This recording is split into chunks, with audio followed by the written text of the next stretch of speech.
Exam না হলে বিয়ে দিয়ে দিবে। পড়তাম, বাসায় থাকতাম আর ফোন সবাই ব্লক করে দিতাম আর কি করে। তিরিশ করো কি তাও মানে রিস্কগুলো তো মানুষই না, আল্লাহ কপালে যাওয়ার সাথে রাখছে তার সাথেই হবে। আমাকে প্রত্যেক দিনই বলে কি বলে? আমার বিয়ে না মানে আমার কি জানি ভালো এক্সাম না হলে বিয়ে দিয়ে দিবে। কার সাথে বিয়ে দেবে? অনেক কিছুই বলছে, কি বলছে একটু বলো। না এগুলো বলা যাবে না, এগুলো বললে কি মানুষ থাকবে নাকি। আর 2 মাস হলো আমার মা আমাকে 6টা টিচার দিয়ে পড়াইছে। আমি যে আমার ভালো রেজাল্ট করার জন্য আমার মা আমার সব চেষ্টা করছে। আমার মা যা ইচ্ছা পারছে, আমার মার সবচেয়ে বেশি অবদান ছিল আমার এই ভালো রেজাল্টে। আমার মা অনেক বেশি কষ্ট করছে, যেটা সত্যি কথা। আমার মা অনেক বেশি ভয় পেয়েছিল, কিন্তু মানে আমার মা যেটা চাইছে এটা পাইছে।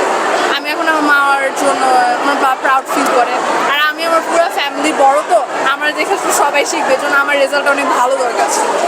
এই জন্য আমি যেটা চেয়েছি সেটা পেয়েছি আলহামদুলিল্লাহ। আপনার ড্রিম হলো লয়ার হওয়া।